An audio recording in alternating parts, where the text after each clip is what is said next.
Politics में उनकी हालत कैसी है मैं क्या बताऊं, आपको पता ही है। पाठशाला में अब अगली क्लास।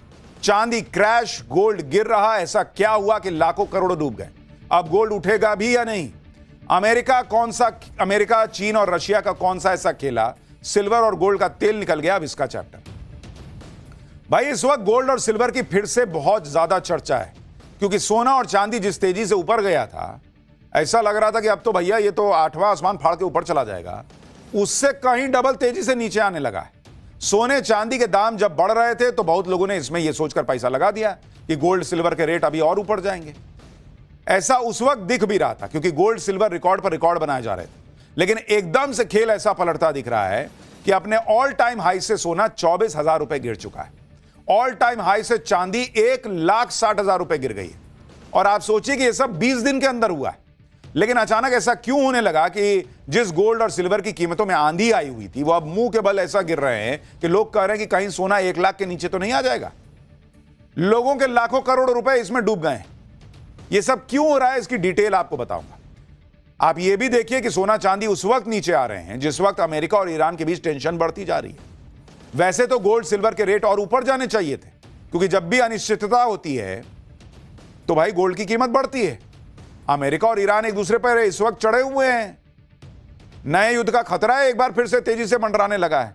आप देखिए कि ईरान की घेराबंदी के लिए अचानक अमेरिका ने करीब 50 फाइटर जेट भेज दिए, अपने युद्धपोत यूएसएस गेराल्ड आर फोर्ड को तैनात कर दिया है। अमेरिका का युद्धपोत कैरिबियन इलाके से निकलकर मिडिल ईस्ट के उस इलाके में पहुंच चुका है जहां से ईरान पर कभी भी हमला हो सकता है। अमेरिका में यह चर्चा फिर से तेज हो गई है कि ट्रंप अब कभी भी ईरान पर हमला कर सकते हैं, क्योंकि अमेरिका और ईरान के बीच जो बातचीत चल रही है उसमें बात बन नहीं रही, और ट्रंप के लोग सीधी धमकी दे रहे हैं कि अगर बात बिगड़ गई तो ईरान को छोड़ेंगे नहीं। उधर ईरान भी कम नहीं है, वो भी तैयारी कर चुका है कि अगर अमेरिका ने हमला किया तो फिर से जवाब दूंगा। ईरान रूस और चीन के साथ समंदर में सैन्य अभ्यास कर रहा है और ट्रंप को लगातार मैसेज दे रहा है कि हमला हुआ तो हम नहीं छोड़ेंगे। लेकिन युद्ध के इस खतरे के बीच गोल्ड और सिल्वर के दामों का क्या होगा? क्या सोने और चांदी की तेजी अब खत्म मान लें, या सोना चांदी फिर भागेगा? ये सब आपको बताऊंगा, लेकिन पहले जो कोहराम मचा है उसका एक ट्रेलर देखिए।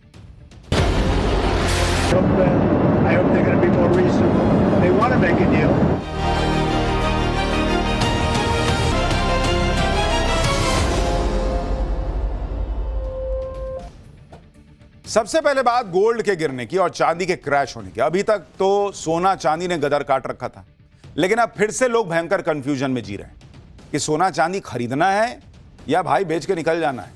क्योंकि आप देखिए IBJA यानी India Boolean and jewellers association के आंकड़ों के मुताबिक 10 ग्राम 24 कैरेट सोने के दाम 29 जनवरी को 1,76,121 रुपए पर पहुंच गए थे, और 2 फरवरी को यानी सिर्फ 4 दिन के अंदर सोने के दाम करीब 33,000 रुपए गिरकर 1,42,270 पर आ गए। सोने के दाम में गिरावट अभी रुकी नहीं है। आज सोने के दाम ऑल टाइम हाई से करीब 24,000 रुपए नीचे हैं।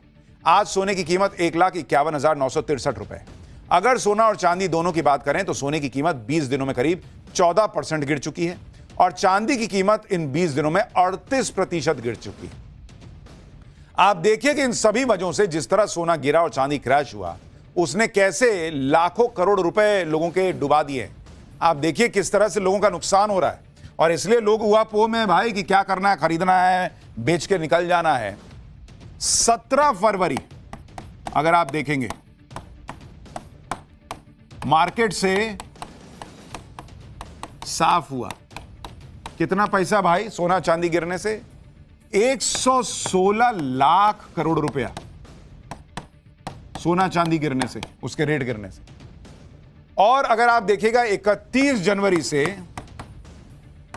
2 फरवरी 2 फेब, इस दौरान देखिएगा तो 900 लाख करोड़ रुपए बॉस, 900 लाख करोड़ रुपया लोगों का डूब चुका है। एक दिन में नुकसान वो 450 लाख करोड़ रुपए, इन 3 दिनों में सबसे ज्यादा। और गोल्ड जिस तरह से गिर रहा है उसे देखते हुए अब सवाल उठने लगे हैं कि क्या सोने के दाम 90,000 तक गिरकर आ जाएगा? ऐसा क्या हो रहा है कि गोल्ड सिल्वर जो ऑल टाइम हाई पर था उसने इतने नीचे गिरने की ठान ली है? इसके बारे में आपको बताऊंगा। सोने चांदी की चमक फीकी पड़ने के पीछे 3 बड़ी वजहें बताई जा रही हैं।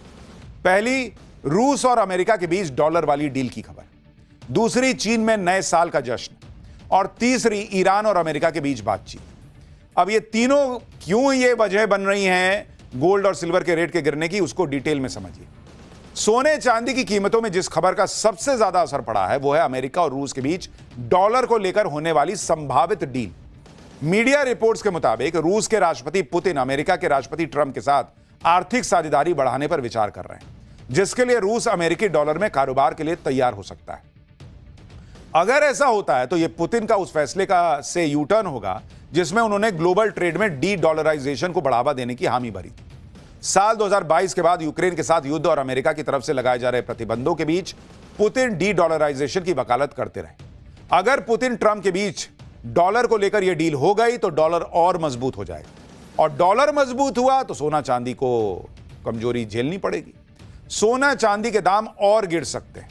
आप देखिए कि 12 फरवरी को इस डील की खबर आते ही इंटरनेशनल मार्केट में सोने की कीमत करीब 3% गिर गई थी, जबकि भारत में भी सोने के दाम एक ही दिन में 3,000 रुपए गिर गए थे। अभी सिर्फ डील की संभावना पर इतनी गिरावट हो गई है। डील हो गई तो सोचिए क्या होगा। लेकिन सोने और चांदी की कीमतों में लगातार आ रही गिरावट के लिए चीन को भी जिम्मेदार माना जा रहा है। दरअसल इन दिनों चीन के लोग चाइनीज न्यू ईयर का जश्न मनाने में डूबे हैं। चीनी नववर्ष 17 फरवरी से शुरू हुआ है। इस दौरान चीन के शेयर मार्केट ही नहीं, एशिया में मलेशिया, सिंगापुर, दक्षिण कोरिया और ताइवान भी शेयर बाजार करीब एक हफ्ते तक बंद रहता है। यहां का शेयर मार्केट बंद होने से ग्लोबल मार्केट में कई बड़े प्लेयर गायब रहते हैं। इससे सोने और चांदी जैसे मेटल्स की डिमांड घट जाती है।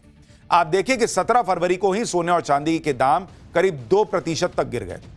मतलब चीन में, मलेशिया में, यहां पर लोग न्यू ईयर सेलिब्रेट कर रहे हैं, और यहां सोना चांदी जिन्होंने खरीदा था उनके लिए अमावस्या की रात हो रही है। सोने चांदी की कीमतों में आई गिरावट की एक वजह ईरान और अमेरिका के बीच चल रही बातचीत को भी माना जा रहा है, क्योंकि इस बातचीत के सफल होने पर एक बड़े युद्ध का खतरा टल जाएगा।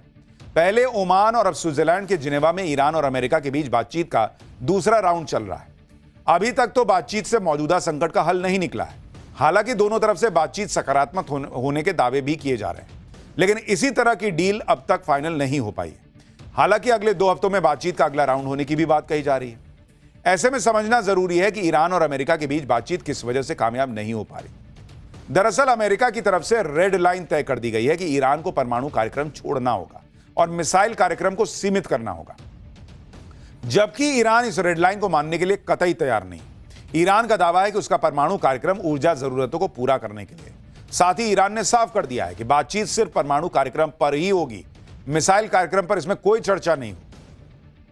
अभी बातचीत चल रही है क्योंकि लोग तो सोच रहे थे कि जो हालात हैं, ट्रंप जैसे धमका रहे हैं, कभी भी युद्ध शुरू हो जाएगा।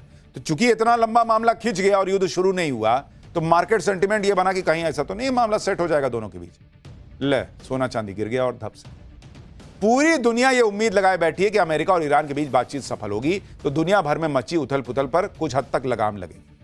लेकिन ट्रंप जिस तरह बयानबाजी करते हैं, एक्शन लेते हैं, उसे देखते हुए दुनिया को ईरान और अमेरिका के बीच चल रही बातचीत से बहुत ज्यादा उम्मीद भी पूरी तरह से नहीं है।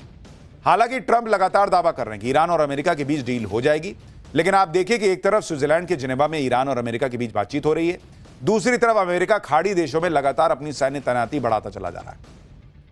अमेरिका ने पिछले 24 घंटों में 50 से ज्यादा फाइटर जेट्स मिडिल ईस्ट की तरफ भेज दी। इनमें F-35 है, F-22 है, F-16 जैसे आधुनिक फाइटर जेट शामिल हैं। इन फाइटर जेट्स के साथ अमेरिका ने कई एरियल रिफ्यूलिंग प्लेन भी खाड़ी देश में भेज दी। अमेरिकी नेवी का USS Gerald R. Ford aircraft carrier भी मिडिल ईस्ट के लिए निकल चुका है, जिसे दुनिया का सबसे बड़ा वॉरशिप माना जाता है। यह वॉरशिप पूरी तरह लोड होने पर करीब 1 लाख टन डिस्प्लेसमेंट करता है, जो करीब 15,000 हाथियों के वजन के बराबर है। डिस्प्लेसमेंट का मतलब है पानी के उस वजन से है जिसे जहाज पूरी तरह लोड होने पर अपने नीचे से हटाता है। USS Gerald R. फोर्ड एक स्ट्राइक ग्रुप है जो अपने साथ 3 गाइडेड मिसाइल डिस्ट्रॉयर के साथ निकला है।